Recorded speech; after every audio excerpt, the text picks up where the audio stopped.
వనరుకి స్వాగతం అండి. చూడండి, నేను నిన్న మా తులసి మొక్క చాలా అంటే సన్నగా ఇలా అయిపోయిందన్నమాట. వేరే మొక్కకి నేను పూజ చేస్తాను అమ్మవారికి. ఆ తల్లి ఏం చేసిందంటే నిద్రపోతుంది. నాకు చాలా బాధగా ఉండి, ఇంతే ఉంది కదా పచ్చగా, అయితే దాన్ని ఒక కట్టి పెట్టి అదంతా నీట్గా ఇట్లా చుట్టానన్నమాట. ఏది మన దారం పెట్టి, అమ్మ నువ్వు మంచిగా ఉండాలా, నువ్వు ఇట్లా లేకపోతే నాకు ఎట్లా తల్లి, నువ్వు మంచిగా ఉంటేనే కదా అని ఆ తల్లి దగ్గర చాలా బాధపడ్డానండి. ఇప్పుడు ఏమైందంటే ఈ తల్లి నిన్న ఆదివారం నాకు నేను అటు వాషింగ్ మిషన్ వేయటానికి అటు వెళ్ళానండి. బయట వైపుకి దొడ్లోకి వెళ్తే అక్కడ ఈ తల్లి కోతులు తీసుకొచ్చి ఈ తల్లిని అక్కడ పెట్టారండి. పెట్టే వరకు ఇదంతా ఇట్లా వాడిపోయి ఇలా డీలా పడిపోయింది.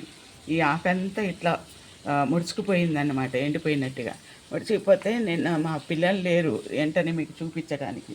సరే అది సరి చేశానండి. సరి చేసి పెట్టి కొంచెం నీళ్లు పోసేసి పెట్టుకున్నాను పాప వచ్చేదాకా. ఇప్పుడు చూపిస్తున్నానండి మీకు.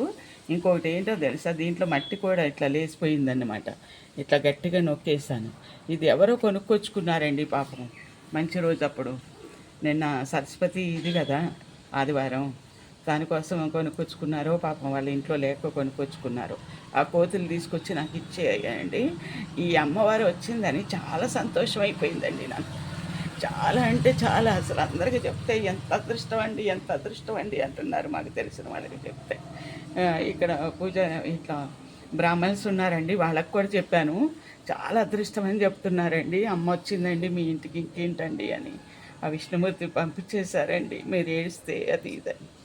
సరేనండి, మీకు కన్నా నచ్చిందనుకోండి, నాకు మీరు ఏమి ఇస్తారో తెలుసు కదా, Boost, coffee, tea, Horlicks, please bell కూడా